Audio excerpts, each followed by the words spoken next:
Hi, this is Kevin Wilson of the Urban Homesteading School in Powell River on the west coast of Canada.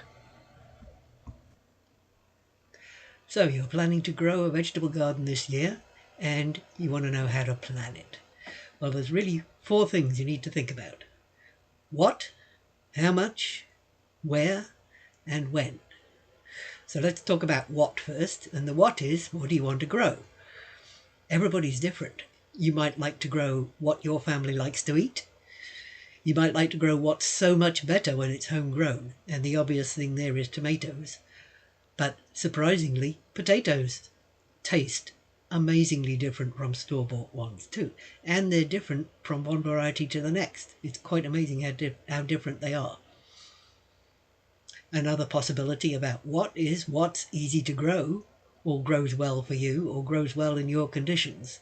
There are some things that are way more picky and some things that are way easier. So if you are more of a beginner, then you might want to stick to the easy things. The other what is what's expensive to buy but cheap to grow.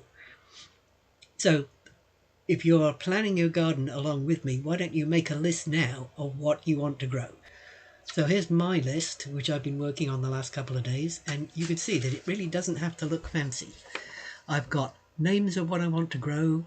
For some things, like the tomatoes, I've got actual variety names listed in there on whether they're vine or bush. For other things, I've got how much I want to grow, a whole bed. I have standard sized beds in my garden, or a half a bed, or just a few things tucked in around other things. So it's just important to get down the actual things you want to grow without being too worried about how it looks or what other people might think of when they look at it. It can be as messy as it likes so long as you can understand what you've got there. So the next question is how much? How much do you want to grow? Beginner and intermediate gardeners often make the mistake of growing too big a garden to start with. Especially in your first year, you get really excited and you use as much space as you possibly can and realize partway through the year that this is just way too much work to keep up with. Experienced gardeners can make the same mistake. Ask me how I know. I'm in the process of downsizing my annual beds because I built too many and it's just to the point where I can't keep up with them. So there's a lot of perennials going in instead. So, okay, how much do you want to grow? Do you want to grow a year's supply of vegetables for the people in your family? That's a pretty ambitious goal, especially near the beginning. It's a surprising amount of food. Do you want to just grow enough salads for the summer? Cucumbers, tomatoes, lettuce, just so you can have really good fresh salads on your plate all through the summer. That is actually a great ambitious goal to start with because it's not too ambitious, but it's something you will need to work a bit to get. And you want to grow enough tomatoes to can 20 quarts of tomato sauce. All those kinds of questions come up, and only you can decide how much you are trying to grow. So, if you're doing the canning thing, if you want to can a certain number of quarts of tomato sauce, you need to find your recipe, find out how many pounds or bushels of tomatoes you're going to need to do that, and then work back from that. And of course, you can't plant just enough for it to work out well if everything goes perfectly. You need to plant more than you think you'll need so that with a bit of luck you'll get what you need. And if you get lots of luck, well, then you've got extra to hand around to your neighbors or give to the food bank. So if you've got that list of what do I want to grow, why don't you add how much of each thing to it? Now, to be honest, I don't do that anymore because at this point I know that one bed of garlic or about 200 cloves is going to give us a year's supply of garlic plus some. So experience will tell you how much you need to grow of certain things every year for your family, unless you change what you're trying to do, of course. If you're going from growing salads for the summer to trying to grow a year's supply of food, well, that's going to change a lot of things and you'll have to do a lot of recalculating. So the next question after what and how much is where. Now, you probably already have an idea of where you're going to be planting things. Maybe you already have a vegetable garden laid out that you've used before. But if you are new to this and you're starting a new garden, there's a number of things that it really is worthwhile thinking about before you decide where to put it rather than after. Sometimes you end up moving it afterwards anyway because experience shows you things that you can't anticipate, but you can think about a few things beforehand. So first of all, let's think a bit about what do plants need. They need soil, they need light, they need water, and they need air. And the thing it's easiest to change is the water, especially if you're on city water. Well, you've got your hose and you stand there with your watering wand and water your things and make them wetter or drier as you prefer. Or you can set up a whole drip watering system. The next easiest to change is soil. We all know that we're supposed to be making compost and adding organic matter to our soil, and you could add things like peat or manure from the store, manure from the local horse farm. All those kinds of things can improve your soil. Light is the most difficult thing to improve. So if you put your garden where it's going to get shade most of the time, then it's just not going to work well for you. You really need to look at where's the light coming from, where is it going to be shady, at what time of day and at what time of year. This is one of the reasons why they tell you to go a year in your garden before you actually put permanent things down and decide where to plant trees and so on, so that you can follow this stuff, see where the light goes, see where it doesn't go, and pick the best places. So for a vegetable garden, if you've got a choice, you want as much sunshine as possible in most temperate climates. If you are in a warmer climate, especially one that's getting warmer, or a subtropical, then you might want shade in the middle of the day because it may be too hot for your plants. So you've got to match the plants to the conditions you have. If you don't have any sun, you can still grow some vegetables. It's just not going to be your tomatoes and cucumbers.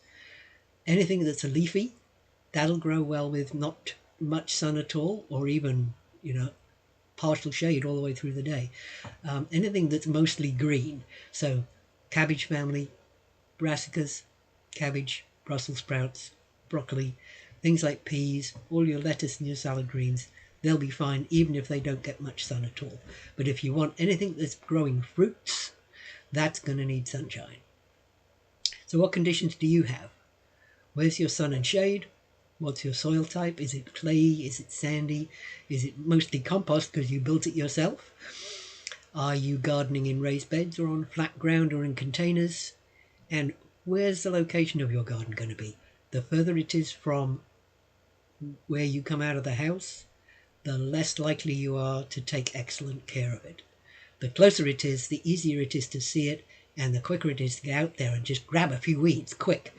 You don't have to hike down to the back end of the back 40, take half an hour down there and then realize you left some of your tools behind. Okay, so next question about where is, how much space do you have? You might count that by number of beds.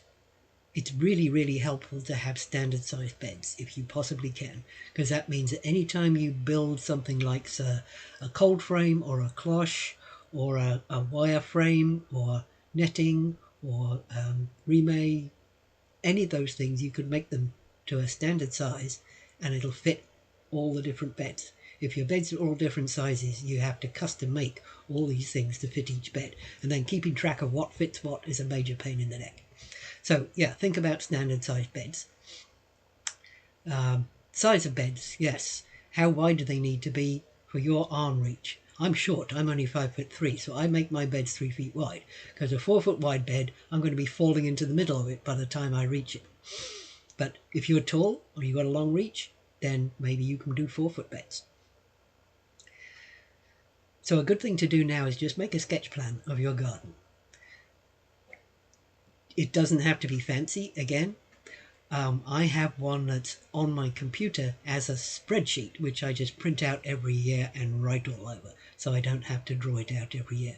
But especially if you're still developing your garden and you're still changing it, things are moving around, just sketch it in pencil and make sure to have an eraser handy. So here's the spreadsheet of my backyard annual beds. You can see they're all the same size, with a different size narrow one down the fence line on one side. So here's my summer 2021 bed plan, and as you can see, it's written on in pencil because I erase and rewrite several times before I get it sorted out. It's got extra bits sketched on it. It's got bits crossed out. It's made to be what I need it to be. So, okay, you've got your list of what you want and how much you want. You've got your sketch plan of your garden area. How do you decide where to plant what? Well, the way I do it is to, first of all, place the most picky plants. There may only be a few places with the right conditions for tomatoes, for example. Other things like lettuce and radishes, you can tuck those around other things. The next most important thing for me is rotation. I rotate certain families so that I don't build up diseases in the soil, because there are some soil-borne diseases that we have here that I really don't want to encourage. So I move things around, and the most important plant families to move around in order. So the most important first of all, nightshades. That's tomatoes, potatoes, peppers, eggplants, tomatillos. Next is brassicas, which is the cabbage family. Cabbage, broccoli, Brussels sprouts, kale, kohlrabi, and things you might not think about like radishes and mustard greens are in that family too. Then the cucurbits, the cucumber family. Squash, pumpkins, cucumbers, zucchini, the little mouse melons that are so popular right now. Gourds as well, if you grow those. Did you know you can grow your own loofah gourds, the things that you use in the bathtub to scrub? Yep, you can.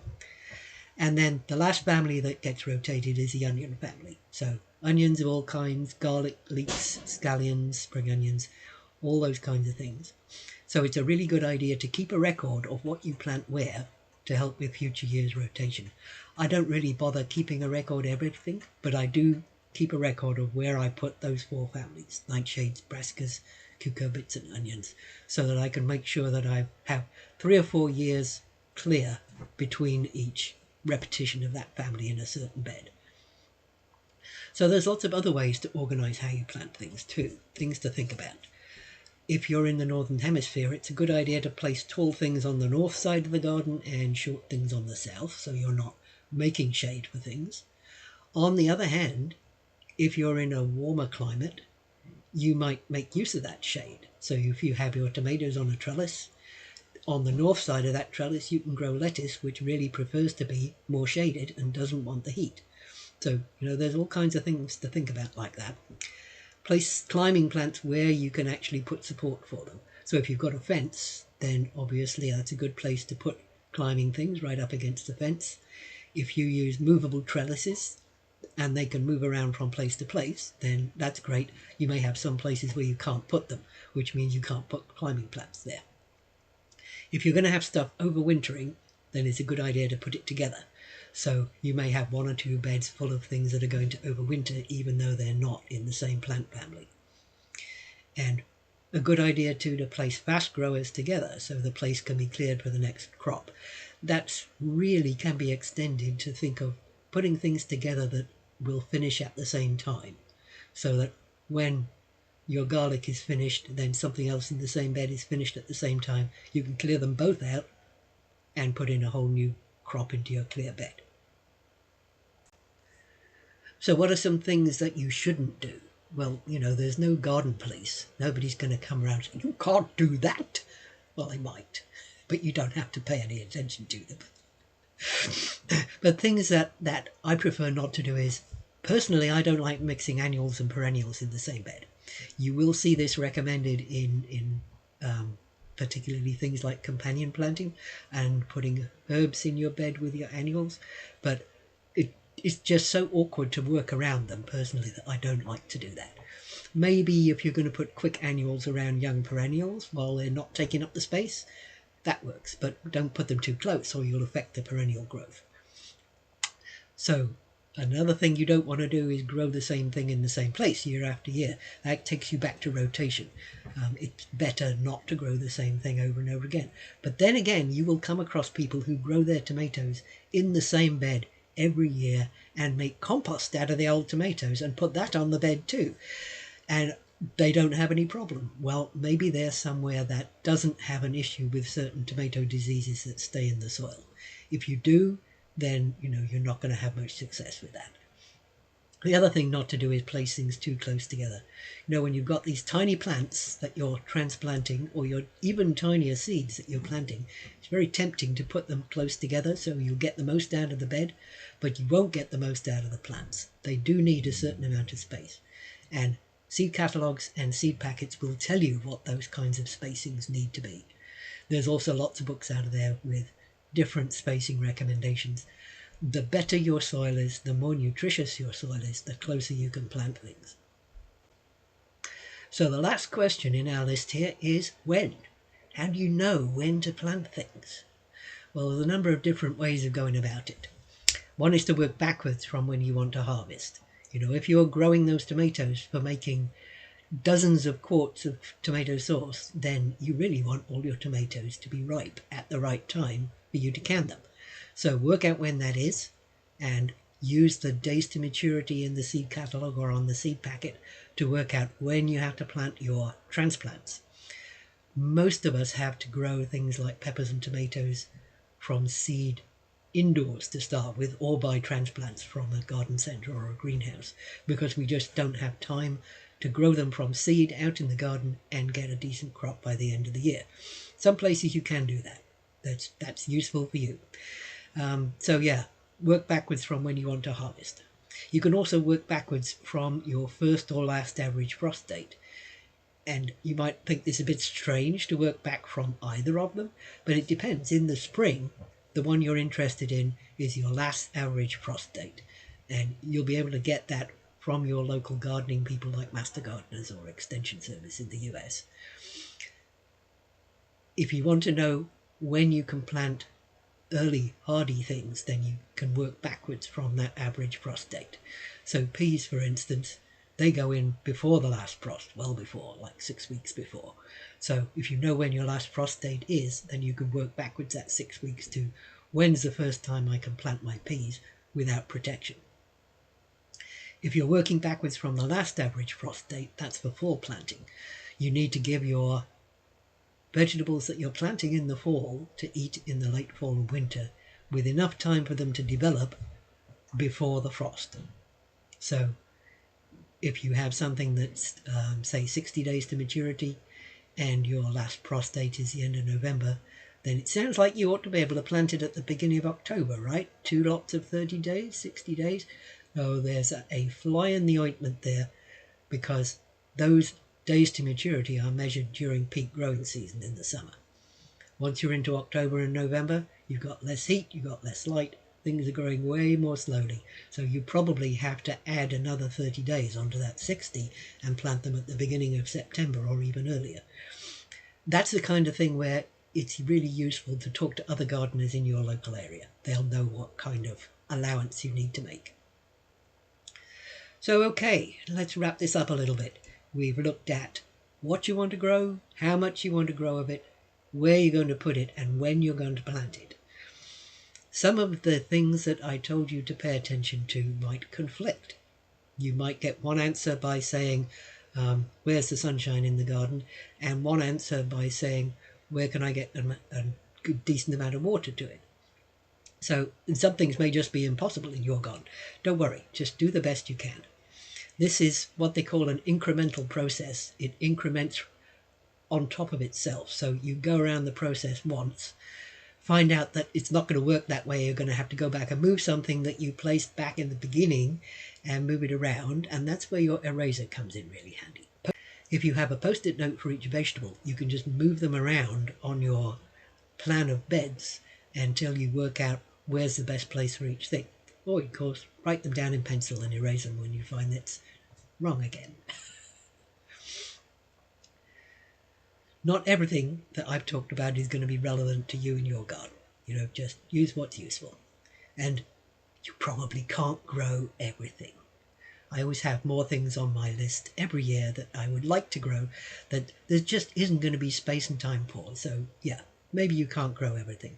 Grow the favorite things, the things that are going to grow well for you, things that might save you money, things that are going to taste better, and have some fun doing it.